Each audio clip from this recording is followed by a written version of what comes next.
Desde los estudios de La Voz de América en Washington, este es El Mundo al Día.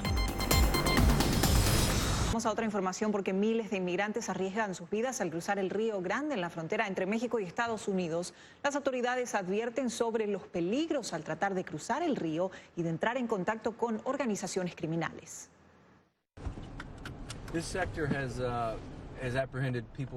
En este sector se han aprehendido personas de más de 50 países de todo el mundo: África, América del Sur, Centroamérica. Hemos visto haitianos, cubanos, por supuesto hondureños, que son la mayoría.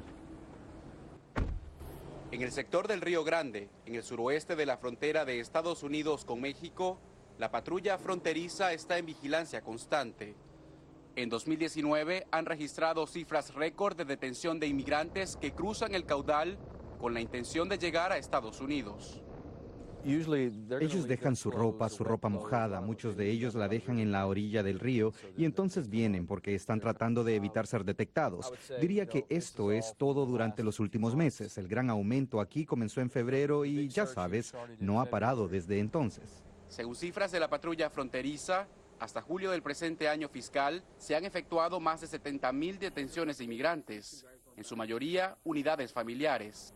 Pero es en esta misma área donde las cifras oficiales muestran que en los últimos 5 años, más de 1,000 personas han muerto tratando de hacer el peligroso cruce. Quienes lo han logrado recuerdan el momento en el que sus vidas estuvieron al límite. Mi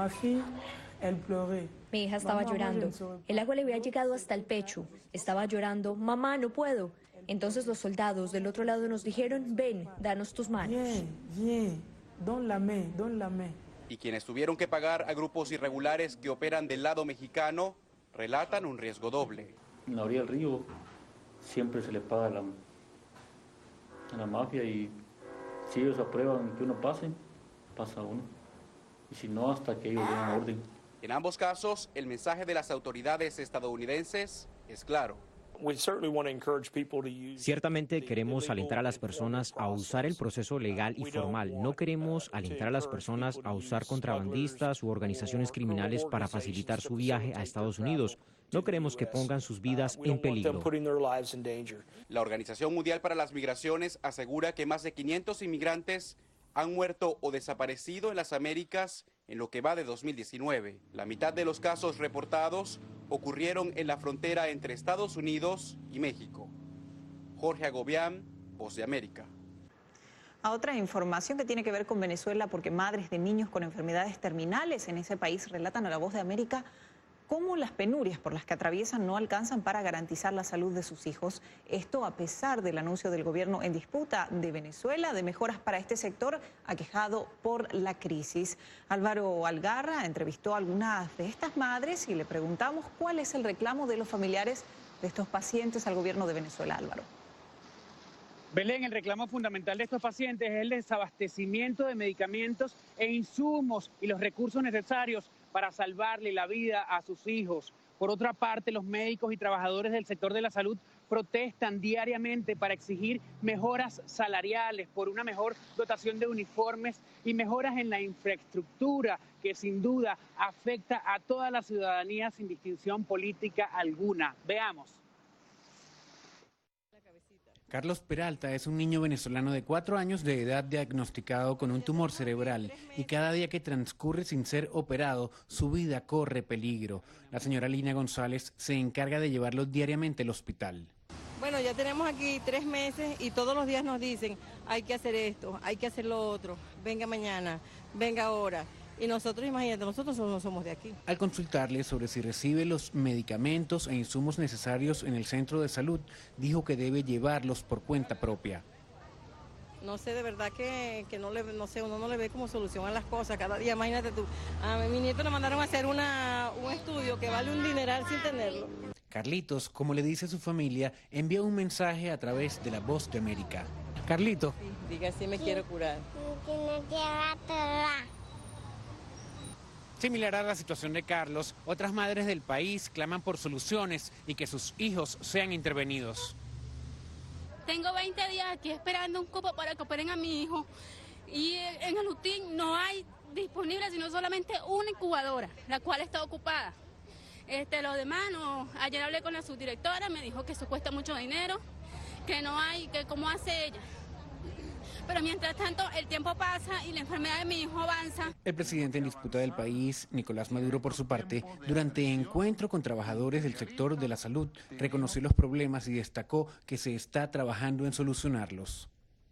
Tenemos que consolidar profundamente el Servicio Nacional de Salud Pública, consolidarla. Belén, los trabajadores, los pacientes y los familiares de los pacientes aseguran que de no obtener respuesta por parte de las autoridades en los próximos días, agudizarán sus acciones de protesta. Más de 20 millones de personas en Ecuador fueron víctimas de una filtración de datos sensibles que incluyen detalles financieros. El tema motiva la respuesta de autoridades y expertos. Este es el reporte de Gustavo Ortega desde Quito. Se trata de una sustracción de datos del Sistema Nacional de Información, en el que se depositan los nombres, cédulas de identidad, datos bancarios, saldos de cuentas de 20 millones de ecuatorianos y 3 millones de fallecidos. La información está localizada en un servidor no seguro en la ciudad de Miami, en Estados Unidos, propiedad de la empresa ecuatoriana Novastrat. Según el actual ministro de Telecomunicaciones, el tema involucra al anterior gobierno. Una empresa privada ecuatoriana que lastimosamente ha sustraído información posiblemente de 2 o 3 instituciones públicas que trabajaron en el régimen del gobierno anterior. Las pesquisas llevaron al gobierno a presentar un proyecto de ley urgente para el resguardo de datos públicos ante la Asamblea Nacional de Ecuador, según el ministro, con la asesoría de expertos israelíes. Se ha dispuesto que el anteproyecto que ya estaba en manos de la Secretaría Jurídica de la Presidencia sea entregado a la Asamblea para que ésta la priorice dentro de las leyes que deben ser analizadas en este periodo legislativo. Una de las autoridades académicas en seguridad informática asegura que todavía hay mucho por hacer. Este experto señala que todos los esfuerzos quedan cortos ante la amenaza en el ciberespacio, más aún en un país que carece de política pública en este tema. Yo creo que el Ecuador necesita darle atención, no desde una institución, sino desde el punto de vista de política pública. Cuando hay política pública debe tener una capacidad de integrar una serie de actores que de alguna otra forma pueden establecer estrategias proactivas y preventivas frente al asunto, ¿no? Por este caso, el ministro de Telecomunicaciones y la ministra de Gobierno han sido citados al Pleno de la Asamblea Nacional para dar explicaciones. Gustavo Ortega, Voz de América, Quito. Más del 29% de la población de aves de Norteamérica ha desaparecido desde 1970, según un reciente estudio. Esto representa más de 3.000 millones de aves en Estados Unidos y Canadá, según esta investigación que monitoreó a lo largo de los años la migración de las aves en el hemisferio.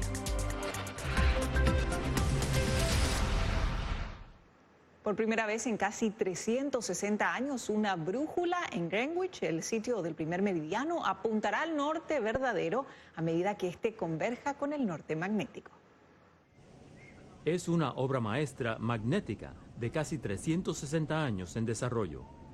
Ahora, si sostienes una brújula en Greenwich, en Londres, el sitio del meridiano principal finalmente apuntará al norte verdadero a medida que converge con el norte magnético.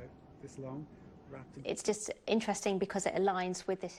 interesante porque se alinea con este meridiano histórico. De alguna manera es una construcción humana. El meridiano fue elegido aquí, pero podría haber sido en cualquier otro lugar. Por lo tanto, es una linda coincidencia. El campo magnético de la Tierra es causado por grandes cantidades de hierro líquido en el núcleo del planeta, que se mueve alrededor de 12 millas cada año debido a la rotación del planeta. El Observatorio Real de Greenwich se estableció en 1676 y ayudó a establecer la definición de longitud cero, allanando el camino para un sistema de referencia global para mapas y navegación que conocemos y usamos hoy en día. La última vez que Greenwich tuvo cero declinación, el rey Carlos II estaba en el trono. Casualmente fue Carlos quien estableció el Observatorio Real en Greenwich en 1675. Miguel Ángel Rivera, Voz de América. Nos despedimos de esta emisión del Mundo al Día con la ceremonia de reapertura al Monumento de Washington. El obelisco más famoso de Estados Unidos permaneció cerrado al público por 3 años para su restauración. Las nuevas obras incluyen un renovado ascensor para que los visitantes puedan subir al observatorio ubicado en el último nivel. La ceremonia contó con la presencia de la primera dama, Melania Trump. Les informó Belén Mora.